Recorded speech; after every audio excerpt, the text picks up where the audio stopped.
Welcome student in physics online classes. आज 12 सितंबर दिन शनिवार को क्लास 10 में फ़िज़िक्स के अंतर्गत लेसन 3 इलेक्ट्रिक करंट यानी कि विद्युत धारा के अंतर्गत शेष बचे हुए एनसीईआरटी बेस्ड क्वेश्चन को करेंगे। प्रीवियस क्लास में 1 से लेकर 17 तक क्वेश्चन हो चुके हैं। आज 18वें प्रश्न से स्टार्ट करते हैं। 18वें प्रश्न में लिखा हुआ है, निम्नलिखित को स्पष्ट कीजिए। नंबर 1 दिया गया है, विद्युत लैंपों के तंतुओं के निर्माण में प्रायः एकमात्र टंगस्टन का ही उपयोग क्यों किया जाता है। नंबर 2 दिया गया है, विद्युत तापन युक्तियाँ जैसे ब्रेड टोस्टर तथा विद्युत इस्त्री के चालक शुद्ध धातु के स्थान पर मिश्र धातुओं के क्यों बनाए जाते हैं। नंबर 3 दिया गया है, घरेलू विद्युत उपकरणों में श्रेणीक्रम संयोजन का उपयोग क्यों नहीं किया जाता है। चौथा नंबर दिया गया है, किसी तार का प्रतिरोध उसकी अनुप्रस्थ काट के क्षेत्रफल में परिवर्तन के साथ किस प्रकार परिवर्तित हो जाता है।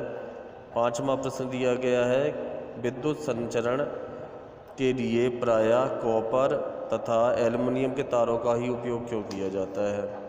तो प्रश्न नंबर 1 से स्टार्ट करते हैं, जिसके अनुसार विद्युत लैंपों के तंतुओं के निर्माण में एकमात्र टंगस्टन का ही उपयोग क्यों किया जाता है। तो इसका कारण है कि विद्युत लैंपों में टंगस्टन का जो तंतु प्रयोग किया जाता है वह उच्च प्रतिरोध का होता है, सुचालक भी होता है विद्युत का, तथा जब यह गर्म होता है तो ये जल्दी गलता भी नहीं है, अर्थात इसका गलनांक भी उच्च होता है। और जब हम इसमें विद्युत धारा प्रवाहित करते हैं तो यह गर्म होकर प्रकाश उत्पन्न करने लगता है। इसी कारण से टंगस्टन का तंतु उपयोग में लाया जाता है। अब बढ़ते हैं प्रश्न नंबर 2 की तरफ। विद्युत तापन युक्तियों जैसे ब्रेड टोस्टर तथा विद्युत इस्त्री के चालक शुद्ध धातुओं के स्थान पर मिश्र धातुओं के क्यों बनाए जाते हैं। इसके उत्तर को जान लेते हैं। तो शुद्ध धातुओं की तुलना में मिश्र धातुओं की प्रतिरोधकता का मान अधिक होता है, अतः धारा प्रवाहित करने पर मिश्र धातुओं से बने तापन अवयव अधिक ऊष्मा उत्पन्न कर देते हैं, जो कि धातुओं की तुलना में बहुत अधिक होता है। इसी कारण से हम लोग ब्रेड टोस्टर में या विद्युत इस्त्री में शुद्ध धातुओं के स्थान पर मिश्र धातुओं का उपयोग तापन के लिए करते हैं। इसका एक उत्तर और हो सकता है कि मिश्र धातुओं की प्रतिरोधकता का मान उच्च ताप पर भी बदलता नहीं है, जिससे ऐसे ताप अवयवों का उपचयन या दहन नहीं होता है, व उच्च ताप पर भी सुरक्षा पूर्वक कार्य करते रहते हैं। इसी कारण से मिश्र धातुओं का उपयोग किया जाता है। अब बढ़ते हैं प्रश्न नंबर 3 की तरफ, जिसके अनुसार घरेलू विद्युत उपकरणों या परिपथों में श्रेणीक्रम संयोजन का उपयोग क्यों नहीं किया जाता है। तो इसके उत्तर को जान लेते हैं। इसके 3 कारण हो सकते हैं। पहला कारण है, श्रेणीक्रम में विद्युत वोल्टता सभी बल्बों में बढ़ जाने के कारण प्रत्येक बल्ब को जलने के लिए पर्याप्त विद्युत शक्ति की आपूर्ति नहीं मिल पाएगी।